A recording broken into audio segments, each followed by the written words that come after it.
በስመ አብ ወወልድ ወመንፈስ ቅዱስ አሐዱ አምላክ አሜን። እንኳን አደረሳችሁ፣ እንኳን አደረሰን።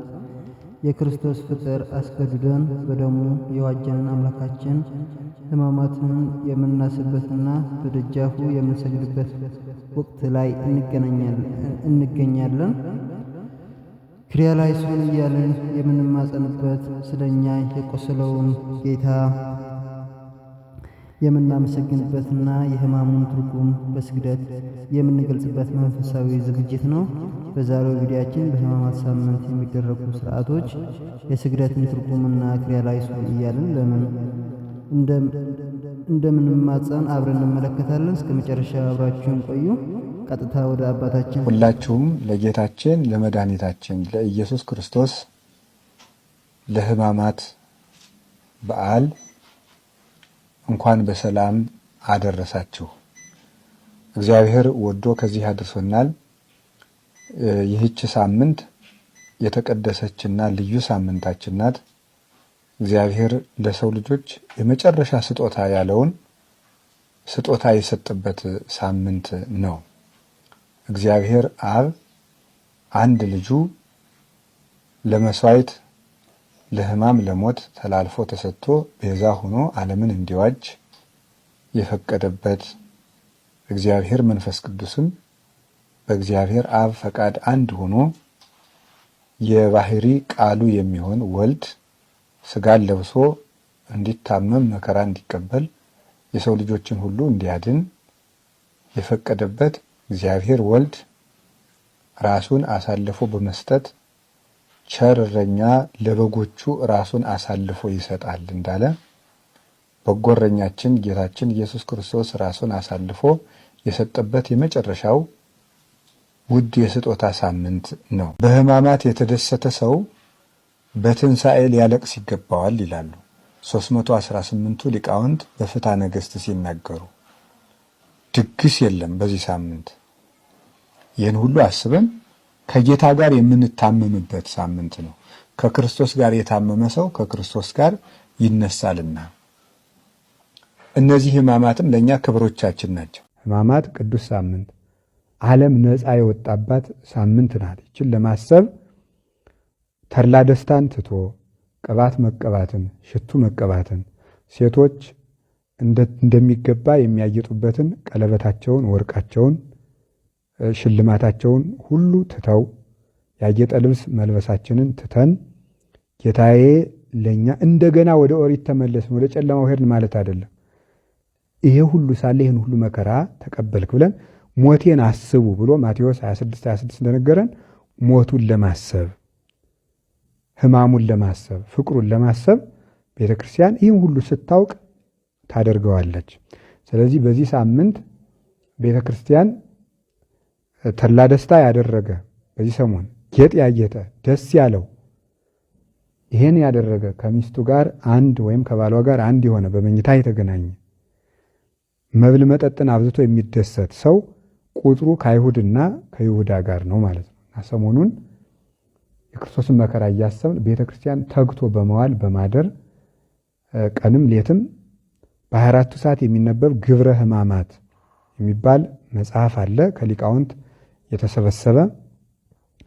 ይህንን ግብረ ሕማማት በሕማማት የ6 ወር ጎዳና እንኳን ቢሆን ሂዶ ቢታጣ ሊሰሙት ይገባል። ግብረ ሕማማት ማለት የክርስቶስ የሕማማቱን ሥራ የሚናገር መጽሐፍ ማለት ነው። በዚህ ሳምንት ቤተ ክርስቲያን በመሄድ ግብረ ሕማማትን በማዳመጥ ስግደት በመስገድ ስጋዊ ፍቶቶቻችንን በማረም ከጌታ ጋር የምንሰነበትበት ሳምንት ነው። ዛሬ እንደ እግዚአብሔር ፈቃድ የጌታችን የመድኃኒታችን የኢየሱስ ክርስቶስን በመስቀል ላይ የተናገረቸውን 7ቱን ቃላት እንመለከታለን። በዚህ ከሰኞ ጀምሮ እስከ ዓርብ ድረስ በዕለተ ዓርብ የተናገራቸውን 7ቱን ቃላት እያሰብን እንሰነበታለን። ስግደት 4 ትርጉሞች ነው ያሉት። አንደኛው እግዚአብሔር ማምለክ ነው። ሁለተኛው ከአፈር አንስተህ የፈጠርከኝ አምላክ አንተ ነህ ነው። ሶስተኛው የምንሰግድበት ምክንያት ምንድን ነው? በኃጢአት ብሰነካከል በንስሐ የምታነሳኝ፣ ሙቼ ስፈርስ ስበሰብስ በትንሣኤ የምታነሳኝ አንተ ነህ ነው። 4ተኛው ለእኔ ብለህ ወደቅ ተነሳ፣ ሙተ ተነሳ ብሎ የክርስቶስን ሃይማኖት መመስከር ነው። በዚህ ምክንያት ስግደት እንሰግዳለን። ስለዚህ ስንሰግድ ካፈር የፈጠርከኝ ጌታዬ፣ በኃጢአት ስወድቅ በንስሐ የምታነሳኝ ጌታዬ፣ ሙቼ ስፈርስ ስበሰብስ በትንሣኤ የምታነሳኝ ጌታዬ፣ ለእኔ ብለህ ሙተህ የተነሳ ጌታዬ ብለን ነው የምንሰግደው ማለት ነው። ይህን ስናደርግ እግዚአብሔር በምሕረት ዓይኑ በቀን 400 ሰግዳለሁ ሰይጣንን እቀጠቅጠዋል ይላል አንዳንዱ። ወረጣው 4 ሚሊዮን አድርገው አትቀጠቅጠው። ስግደት ቀንሶ አላልኩም፣ ስንፍናም አላስተማርኩም። በደንብ እንድትሰሙኝ ስለምፈልግ ግን በስግደታችን ብዛት በጸሎታችን ብዛት እናሸንፋለን ማለት ትዕቢት ነው። የሚያሸንፈው ማን ነው? ንገሩኝ። እግዚአብሔር ነው የሚያሸንፈው። እኔ ምክሉ ቅዱስ እንጦንስን እኮ መጡ። ቅዱስ እንጦንስ ከባቱ ከሚጸልዩበት መሃል ምን መስል አጋንንት በሙሉ የሰውዬ እንግዲህ ብለው ማስወጣት ሳቃታቸው ቢሉ አንድ ቀን እስቲ አውሬውን እንሆንበትና እንደራጅና ብሎ ተደራጅተው ምን ወጡ? አንተ እባቡን፣ አንተ ደግሞ አይጥሁን፣ አንተ ደግሞ እንዲስቅ ይሆነ አንድ እንደው እኮ ይገርማል እኮ አባ ፓምቦ የሚባለው ሰይጣን ራሱ ለመፈተን አባ ፓምቦ የሚባለውን አባት ለመፈተን ሰይጣን ምናል በጣም ብዙ ሻጋንንት አልስቅም ብሎ አርምሞ ያዘ አባት ነው። እንዲስቅ በጣም ብዙ ሺህ አጋንንት አንድ ብርሌ ማንሳት አቅቷቸው ያሳዩታል። እንዲስቅ ማለት ነው። እሱ ግን መሳቁን ትቶም እንዳለ ታውቃላችሁ። ይሄ የሚያሳየው አቅመ ቢስነታችሁን ነው አላቸው። ስለዚህ አሁን ሕማማት ሊጾም እስከ ምሽት ስንት ሰዓት ነው? 1 ሰዓት ይጾማል። እስከ ምሽት 1 ሰዓት ይጾማል። በዚህ ሳምንት አይዘፈንም፣ ባል ከሚስት ጋር አይተኛም፣ አረባውም አይደረግም። እንኳን ይቺ ሳምንት ብቻ ማለት ነው። በሕማማት ደስ ያለው ሰው የአይሁድ ዘመድ ነው። ክርስቶስን ሰቅለው ደስ ብሏቸዋልና የአይሁድ ዘመድ። በሕማማት ደስ ያለው ሰው የትንሣኤ ዕለት ያልቅስ፣ የአይሁድ ወገን ስለሆነ በዚህ ሰሞን መስገድ ነው። አንድ መልእክት በዚህ ሳረሰው ላስተላልፍ። በሕማማት ሳምንት በዓል ቢመጣ ይሰገዳል። እሺ፣ ሚካኤል ቢሆን እመቤታችን ብትሆን ባለ እግዚአብሔር ቢሆን ይሰገዳል። በዓሉን እየሻር ነው ሳይሆን በዚህ ሳምንት የሚመጣ በዓል የሚከበረው በስግደት ነው። እየሰማችሁኝ ነው? የዚህ ሳምንት በዓል የሚከበር በምንድን ነው? በስግደት ነው የሚከበረው። በስግደት እያከበር ነው እንጂ እየሻር ነው አይደለም። ስቅለት አብይ በዓል ነው። ስቅለት አብይ በዓል ነው። የስቅለት ዕለት እንሰግዳለን። ከስቅለት የሚበልጥ በዓል የለም። ስለዚህ የስቅለት ዕለት እንሰግዳለን። እመቤታችን ናት፣ ባለ እግዚአብሔር ነው። ሚካኤል ባለቤቱ በተሰቀለበት ቀን እዚያ የበለጠ በዓል የለም፣ እንሰግዳለን። ስለዚህ ይሰገዳል ነው። እንዳትከፋፈሉ ቤተ ክርስቲያን ላይ የትም ቦታ ሄዳችሁ ከዚህ በኋላ መጻሕፍት ያሉት በጉባኤ ቤት የሚተረጎሙ ይኸው ነው። እንግዲህ ምንም በዓል ቢመጣ በሕማማት ብቻ ነው እንጂ በሌላ ጊዜ በበዓል አይሰገድም። ሰማችሁ? ስለዚህ አሁን ይኸው ሁሉ የምንሰቃየው ለምንድን ነው? ለምንድን ነው ያህል አንድ ጥያቄ ልጠይቃችሁ። ቆይ ጅብ ታውቃላችሁ? እሺ መልሱልኝ። ከጅብና ከሰው ማን ነው ሆዳም? ጅብ በሉ። ከዝሆንና ከሰው ማን ነው ሆዳም? እሺ ከአሳማና ከሰው? ኧረ መልሱልኝ። እሺ በጣም ጥሩ። አሁን ከአህያና ከሰው ማን ነው ሆዳም? ከፈረስና ከሰው በሉ እንጂ። ከግመልና ከሰው ግመል። አሁን ደግሞ አንድ ጥያቄ ልጠይቃችሁ።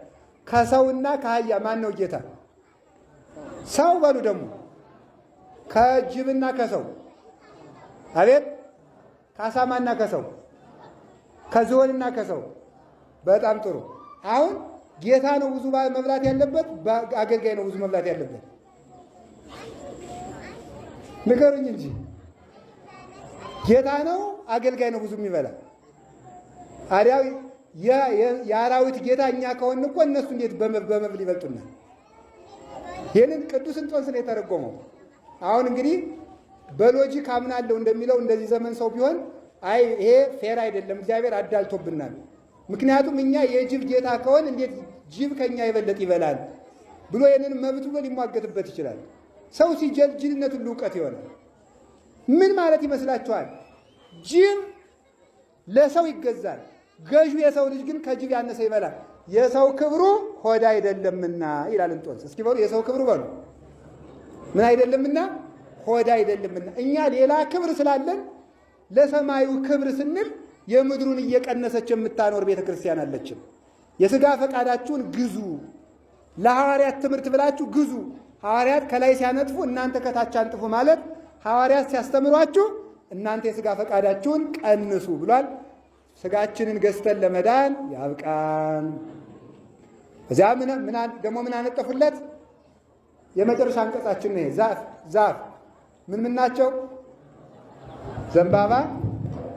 ይሄ ዘንባባ ነው። ይሄ ጫፉ ላይ ይዋጋል አይደል እንዴ? ጫፉ ላይ ይዋጋል። ምንድን ነው? አሸናፊ እግዚአብሔር ነህ ማለት ነው። እስኪ በሉ አሸናፊ እግዚአብሔር። ጌታችን መድኃኒታችን ኢየሱስ ክርስቶስ በሕማማቱ የሰጠን ሰላምና ድኅነት በሁላችንም ቤት ይኖር። እኛም በሃይማኖታችን ጸንተን ኪርያላይሶን ጌታ ሆይ ማረን እያለን በንስሐና በስግደት ለብርሃነ ትንሣኤው እንዲያበቃን የዘወትር ጸሎታችን ይሁን፣ አሜን። ይህ መንፈሳዊ ትምህርት ለሌሎች ወንድም እህቶቻችን እንዲደርስ ላይክ እና ሼር ማድረጋችሁን አትርሱ። እንዲሁም በየጊዜው የሚለቀቁ መንፈሳዊ ትምህርቶች፣ መዝሙሮች እንዲደርሳችሁ የቻናላችን የደወል ምልክትን ይጫኑ። እስከሚቀጥለው ቪዲዮ ድረስ እስከምንገናኝ በቸር ያቆየን። እግዚአብሔር አምላክ ሀገራችን ሰላም ያድርግልን።